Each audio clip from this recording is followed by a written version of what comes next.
Welcome to Mazungumzo, African Scholarly Conversations, a podcast that highlights the perspectives of various stakeholders in academia and research fields across Africa through open dialogue or Mazungumzo on scholarly communication in Africa. Today's episode features an engaging session on the topic Regional Open Science Dialogue in Southern Africa by Joy Owango, the Executive Director, TCC Africa, Professor Olushola Bandele Oyewole, Secretary General, Association of African Universities, Professor Tawana Kupe, Vice Chancellor, University of Pretoria, Dr. Nokutula Nchunu, Deputy Director, African Open Science Platform, AOSP, Professor Rhoda Wanyenze, Executive Board Member, Declaration on Research Assessments, DORA, Mrs. Susan Veldsman, Director, Scholarly Publishing, Academy of Science of South Africa, Mrs. Mweneni Shahungu, National Open Science Policy, National Commission on Research, Science and Technology, Namibia, Ms. Ruhina Anand, Executive Director, Global Publishing Development at PLOS, Dr. Rakeshni Ramota Preschool,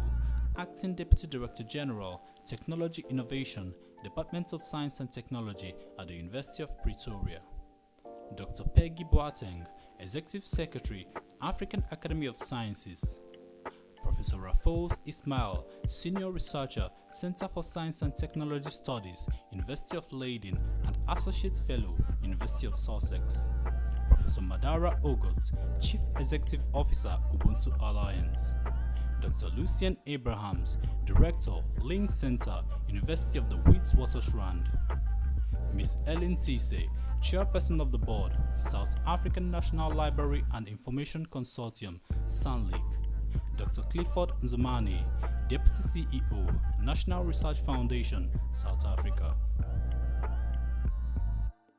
Welcome everybody to today's session. My name is Joy Owango and I'm the Executive Director of the Training Center in Communication. This is a research capacity trust whose objective is to support researchers, institutes, and governments in Africa on how they can improve their research output and increase their visibility through scholarly and science communication. On the heels of scholarly communication is Open Science Policy Dialogue, which we've been working with various stakeholders in the continent in creating awareness on open science, working with policy actors to get the correct messaging so that they can include open science within their policies. And because of that, it has led to quite a number of higher education stakeholder engagement. And this is one of those engagements.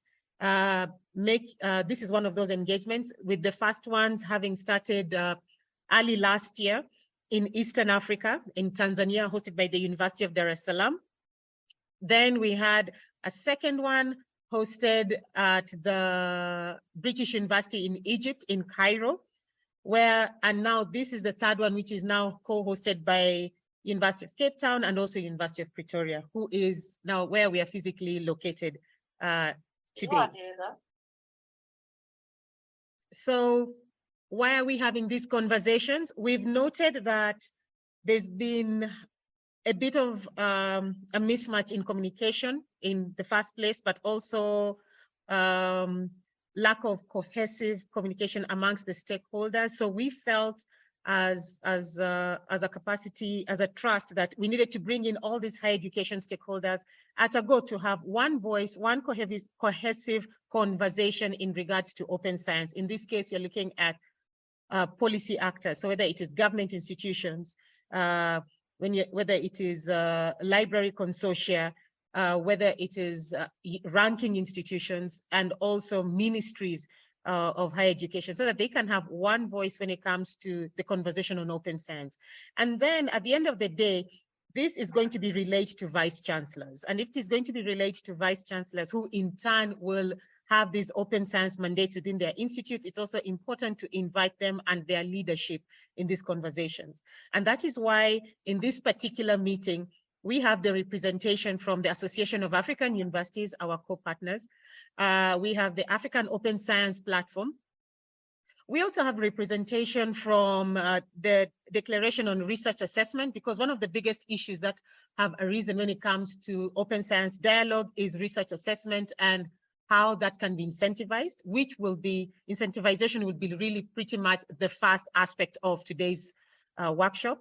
Then we have a representative from the government of Namibia, that is Mrs. Mweneni Shahungu. She works with the National Open Science. She's working on the National Open Science Policy, and she's from the National Commission on Research, Science and Technology.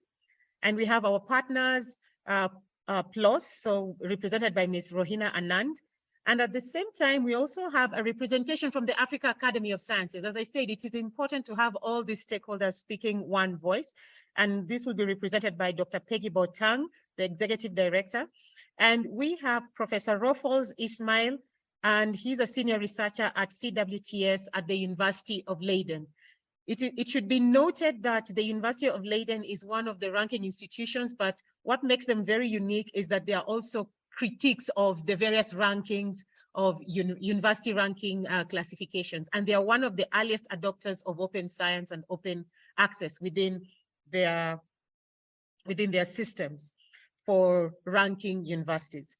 And we also have, still having this conversation on open science, as I said, we really need to have all the stakeholders in one place. We have Professor Madara Ogot, and they will be coming in tomorrow, and he's the Chief Executive Officer of the UbuntuNet Alliance of Research and Education Networks, which is a representation of national research education networks in Eastern, Central, and Southern Africa. Now, the beauty about this, when we're having this conversation on open science, we really need to have the aspect of open data and open infrastructure, and he will be talking heavily about that and how it's supporting the higher education sector. And we also have two representatives from the South African government, that is Dr. Rakshni Ramuta, and she is the Acting Director General for the Technology Innovation Department at the DSI. And we have Dr. Clifford Komani, who is the Deputy CEO of the National Research Foundation. And then on top of that, we have the representation from the library. So we have the chairman of the board of SANLINC, that is the South African National Library and Information Consortia. And finally, we have the representation from the South Academy of Sciences of South Africa, and that is going to, and the speaker will be Dr. Susan Veldsman. As I said, it is important to have all these stakeholders together when you're having this conversation. By the time we are winding up this dialogue, as I said, we will have an interactive session whereby we can interact not only with the speakers, but also share your views, because today being part one of the session, we'll be focusing on incentivization and how do we define incentivization, and how are researchers who adopt open science, how will they be incentivized? Is open science considered as a criteria when it comes to incentivization? So it is for you to define it, and also when you're putting this in the Google Doc, it's for you to define it and also share with us what your views are and what the government should do, and also what the institute should do. Remember, everything is still at an early stage, because out of the 2,500 universities, according to University Rank, based in Africa, only about 60 have open access policies. And we're talking about open access policies, not open science policies. So most of the universities are going back to the books to improve the existing open access policies, make them open science policies. Those that have not started are creating open science policies. In South Africa, their open science policy has reached stage 2. In Namibia, they're just beginning. And this has been a Southern African region. We are at a good space to have this stakeholder engagement to share information which can be used to add within the open science policy or the existing draft policies or what is being worked on.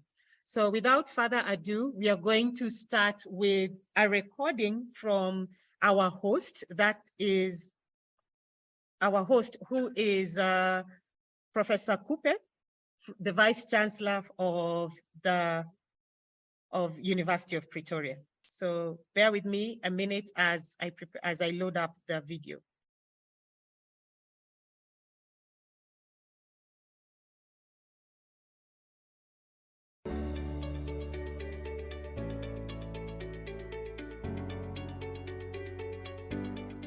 Good day and a warm welcome to you all. One of the University of Pretoria's strategic goals is to improve visibility and impact of our research through promoting open science practice among our staff and students.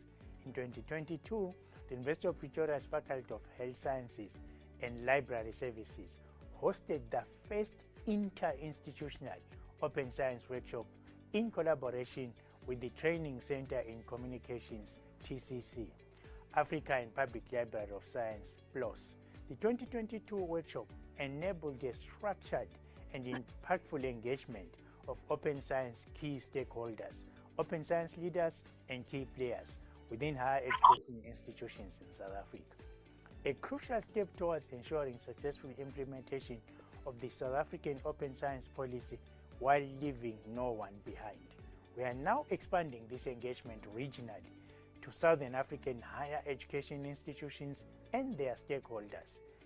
This is part of an ongoing series of high-level open science dialogue discussions whose outcome is to promote effective adoption of open science and open access principles and practice among members of the Association of African Universities, respective governments, and an increased education and awareness on open science and open access in the Association of African Universities, AAU member academic community and respective governments. The objective of the Open Science Dialogue is to create and embrace an open science and open access in the respective member academic communities and respective governments, to understand the current developments on open science, challenges faced in their respective academic communities, and opportunities on open science and open access, to reduce the pushback on the adoption of open science and open access, to identify innovative incentivization schemes to support open science. A warm welcome to the first regional engagement on Open Science Dialogue for Southern Africa's open science leaders and key players. It gives us great pleasure to be hosting this important engagement alongside our partner institutions, TCC, PLOS, Association of African Universities, AAU, University of Cape Town, and the African Open Science Platform. We value the partnership, collaborative and inclusive approach to advancing the open science agenda in our region. As one of the leading research-intensive universities in Africa, the University of Pretoria values the significant role played by open science in accelerating scientific breakthroughs and acts as a catalyst for the research and innovation enterprise. The COVID-19 pandemic also changed the role of open science in the health evidence ecosystem. Our health researchers worked tirelessly to ensure that their new knowledge on SARS-CoV-2 is disseminated to the science community via open science journals and to the general public via media platforms. The published knowledge informs our response to current and future pandemics in our region and beyond. Clearly, the societal benefits of open science are marked depending on the scope and breadth of data availability. This can extend from research and innovation to drivers of socio-economic development, social welfare, and public perception of transparency. Open science has a significant role to play in countering the emergence of popular pseudo-scientific agenda. It is viewed as a critical mode of reach in the 21st century and is driven by the following three key interrelated drivers: broadening of the benefits of science, both to research and to society at large; recognition that reproducibility and validation of scientific results are required for science to remain credible; and technology changes that both enable and require new mechanisms for scientific endeavor. Inclusive growth and sustainable development are central to Africa Union's Agenda 2063, the Africa we want.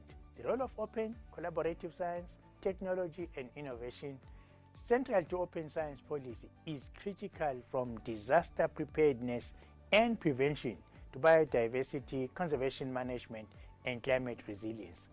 The growing global adoption of open science as a systemic approach toward the democratization of knowledge is establishing a global common for science and innovation. Not only does this enable active participation by South Africa within a global knowledge enterprise and knowledge economy, but it is critical in addressing global challenges that face humanity today. The conference will be followed by a series of international conferences that will be hosting and co-hosting this year. I declare this conference officially open. Thank you. Thank you so much, Professor Kupe, for opening the session. And we are now getting into the workshop proper, and we already have our speakers lined up.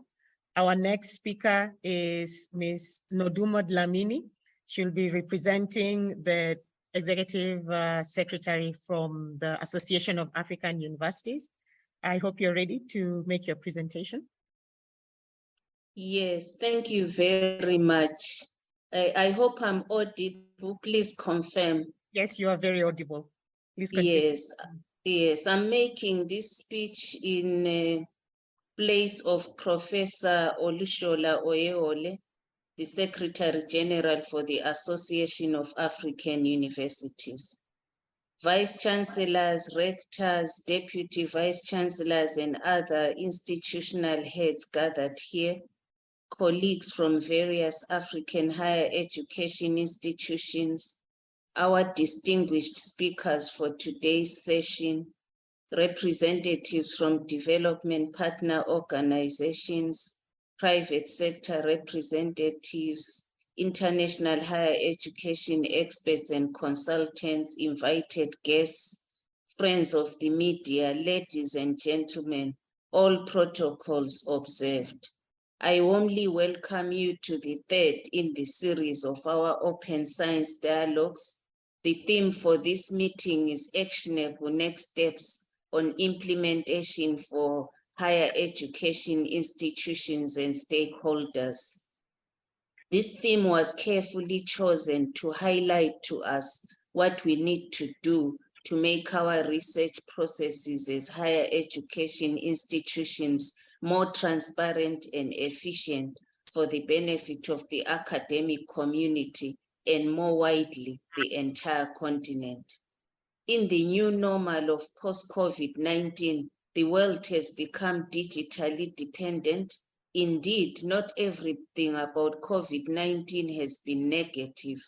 To the world of academia and research, especially for those in the South, we have benefited from unprecedented collaboration and sharing of findings, largely through the adoption of open science methodologies in the research processes, moving us closer towards overcoming an access hurdle that has beset African researchers for many years.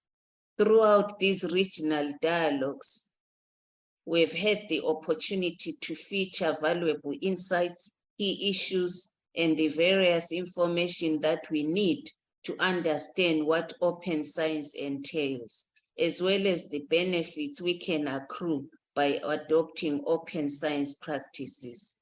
Through the guidance of our experts who led the discussions and some participants who submitted their contributions during the sessions, we have scrutinized the adoption of open science and its practices as they exist around the globe.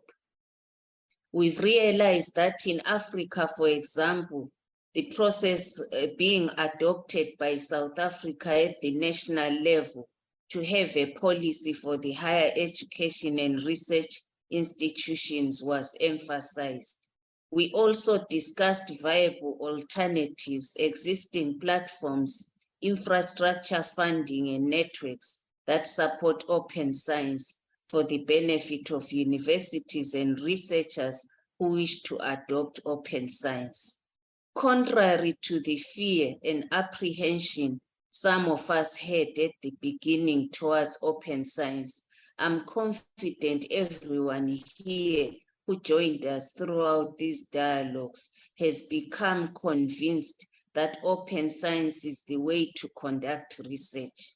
Indeed, we all had first-hand experience about the benefits of open science when at the peak of the COVID-19 pandemic, both researchers and publishers in the scholarly sector made efforts to freely make available and in real time their COVID-related research.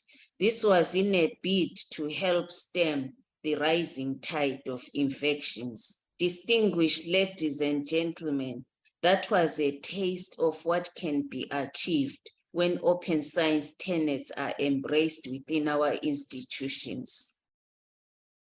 As we embark on this regional meeting today, our focus should be on looking ahead and planning what can be done.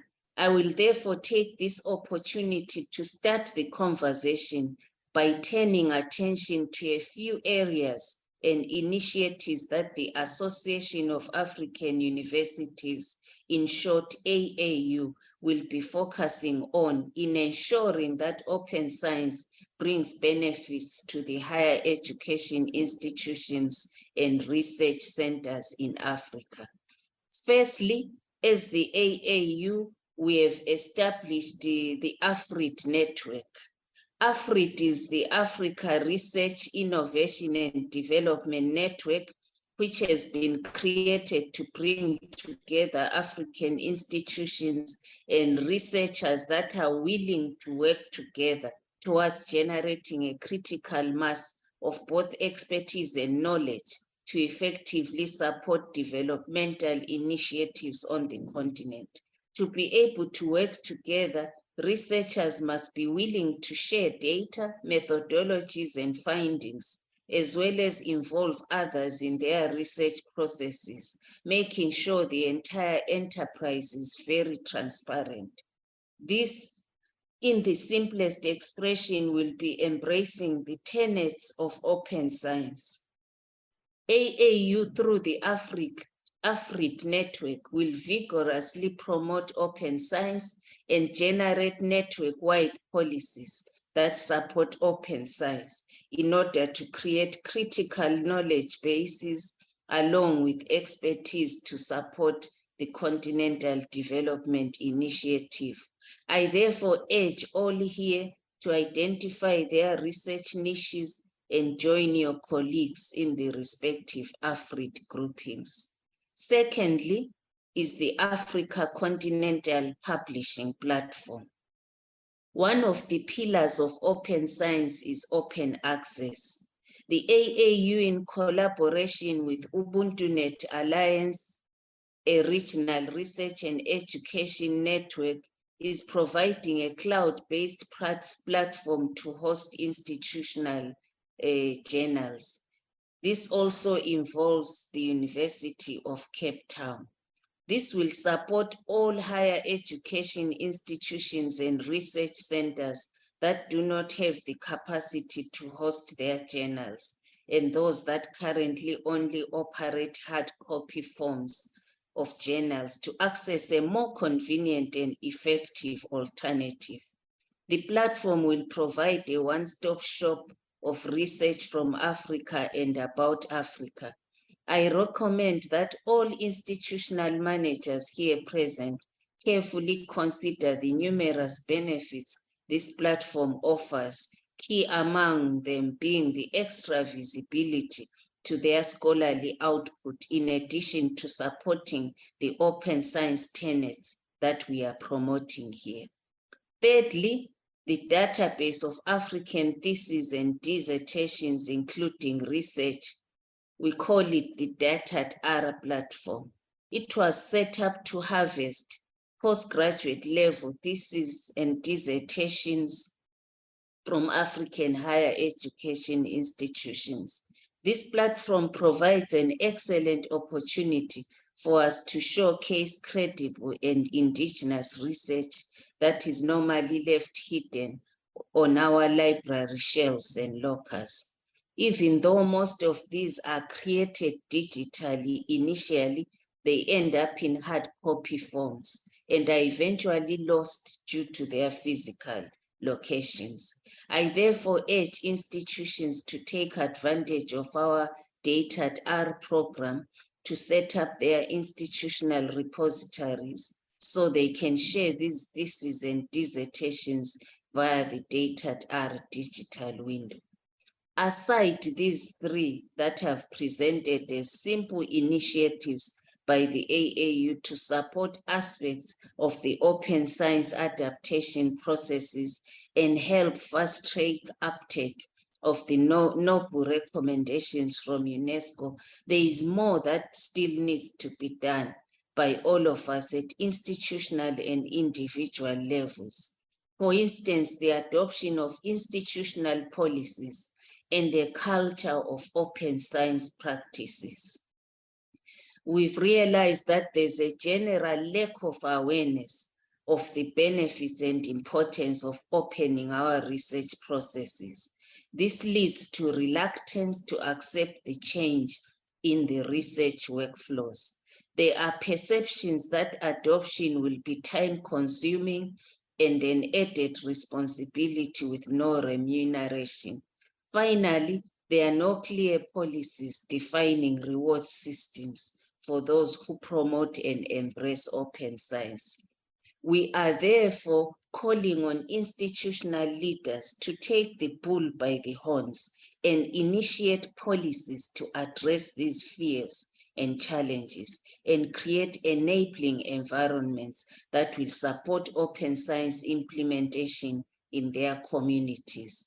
There are also changes required to be made on the part of the research funders, government bodies, and other partners for open science to thrive. There's a need for political commitment to promote open science, provision of necessary resources to be allocated for policy implementation to succeed, management commitment for policy development, and strategic planning is necessary at institutional and country levels. Furthermore, the lack of appropriate skills to support open science within higher education institutions will need to be addressed for effective open science adoption. I urge leaders present here to consider changing their organizational environments to align or support open science. Ladies and gentlemen, adopting open access means someone must pay for the cost of reviewing and publishing. The AAU is very much aware of the implications of author publishing costs on publishing to open access platforms. Indeed, we are also in partnership with other stakeholders to find ways of lessening the APC burden on the African researcher, especially those in the early career research group, to empower them to find a solid footing through open science. Ladies and gentlemen, these are some initial thoughts that I have concerning critical steps that we should be considering for moving forward with all that we have heard from the previous meetings. I know more discussion points and pragmatic suggestions will be elicited and elaborated on during the presentations that will follow today. As the AAU, we look forward to seeing great results and progress in a few months from now, including evidence of institutions doing increased advocacy among their communities to adopt open science practices, the drafting and adoption of policies in support of open science implementation by higher education institutions, the setting up of reward systems for early adopters, and provision of resources and enabling environments within African higher education institutions. As I conclude, I encourage all stakeholders gathered here to actively participate in today's discussions. Let us leave this meeting both as advocates and embracers of open science. Let us use the vehicle that open science provides to strengthen our research and knowledge publishing. I also propose that we form working groups at the regional levels who will be champions of open science to lead the crusade for adoption and implementation in the 5 regions of Africa. From the Afrit network, I hope to see champions emerge from the thematic areas who will lead their colleagues to embed open science processes in the group collaborative research networks. Let us bring equity to how we publish our knowledge through open science. Thank you for your attention, ladies and gentlemen. Thank you. Thank you so much. Thank you so much, Nodumo. And she was giving her talk all the way from Ghana, where the Association of African Universities is hosted. Thanks for the insightful